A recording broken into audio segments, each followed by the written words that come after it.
Okay, this short video are some ideas on the mitosis of the American political culture. Why do I come to this subject, first of all? Well, as the co-creator of the Dramatica theory of story, and Dramatica deals with psychology in a way that is culture independent. In other words, it's the psychology of any group of any size and can be applied within the US of A, or it can be applied within any other country as well, or for that matter, any other time frame. So I began to think in terms of Dramatica, what's going on today with the Democrats, the Republicans, and the Tea Party. Now this is not any kind of a judgmental piece. It's more looking at the structure and dynamics of how I believe the parties are beginning to split apart and reassemble them in a manner similar to mitosis of a cell. So, we look through history and we see that political parties in the United States have come and gone.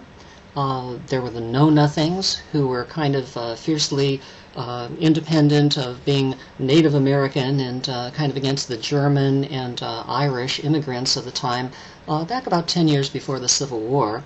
And a lot of them split off and ultimately ended up joining the New Republicans, which was, of course, Lincoln's party down the line, so that fizzled. There were the Whigs, which were around the same time, a little bit of overlap there.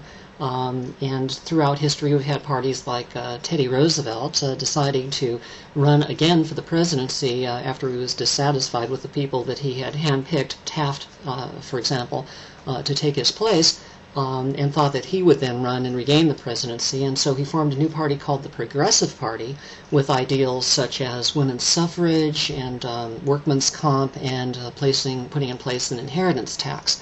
That didn't fare too well because Woodrow Wilson came along and was seen as a much more stable representative of progressive politics, and therefore the Progressive Party didn't really take off much. And in fact, Teddy Roosevelt's son-in-law campaigned against him.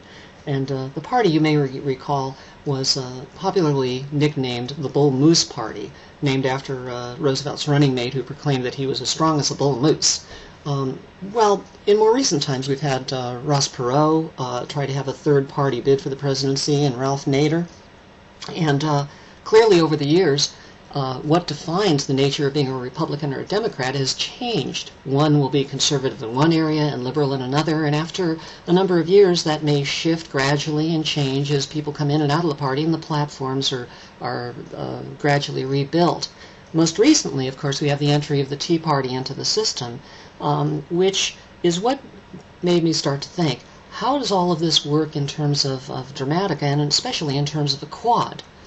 Well, briefly, within the limits of a YouTube video, a quad is going to have 4 items, and there'll be 4 different arrangements or elements of arrangements that come together to cover an entire subject that one could see as the overall. So the overall is the American political scene, and we have evolved into a two-party system.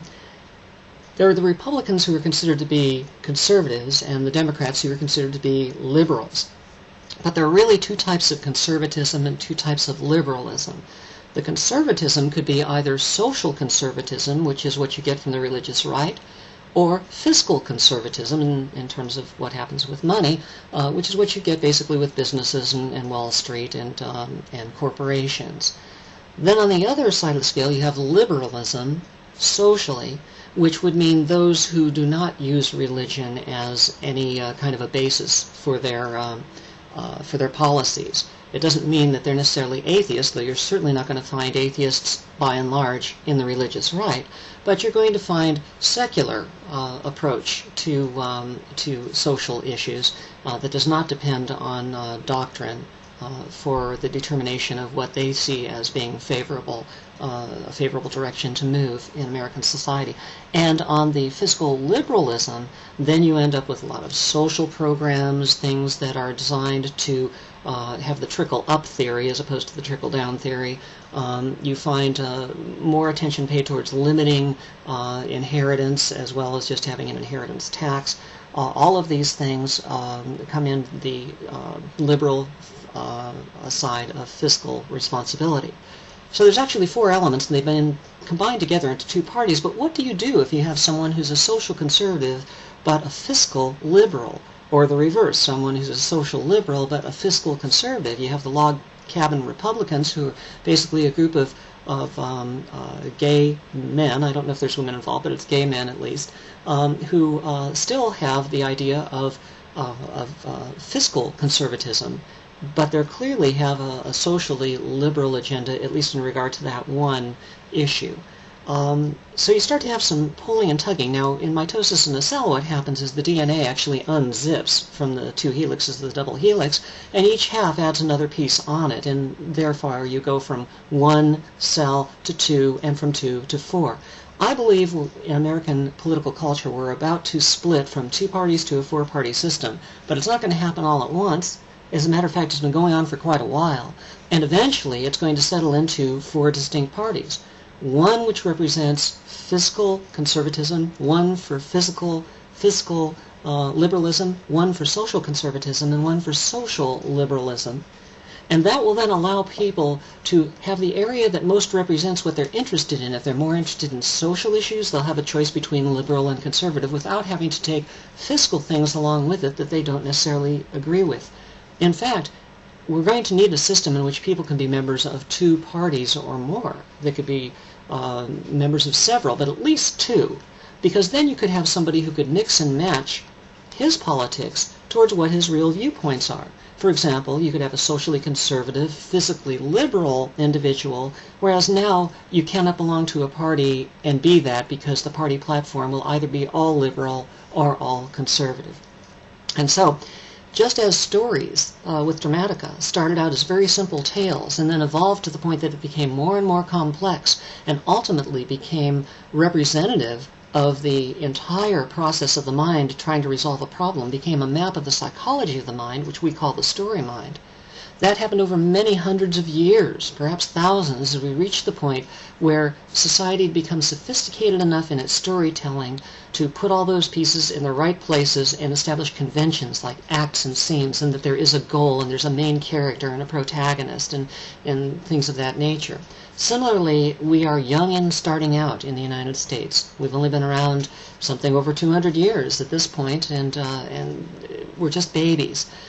So far, we've had an oligarchy attempt at political parties that quickly fell into two major parties and ultimately evolved into the Republicans and the Democrats. But that is baby steps. That's the smallest denomination of an active republic which can work.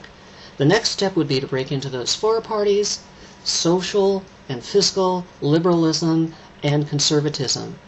And then to evolve to the point where a person could become a member of two parties and vote in two primaries so that they would be able to represent themselves both on the fiscal and social realm without having to accept ideals that don't match their own. Up to this point, as has been suggested to me, I'm a Republican. I've always been a Republican. My dad was a Republican. I'll vote Republican. Or I'm a Democrat. I've always been a Democrat. My dad was a Democrat. My granddad was a Democrat. I'm always going to be a Democrat. I'm going to vote Democratic ticket.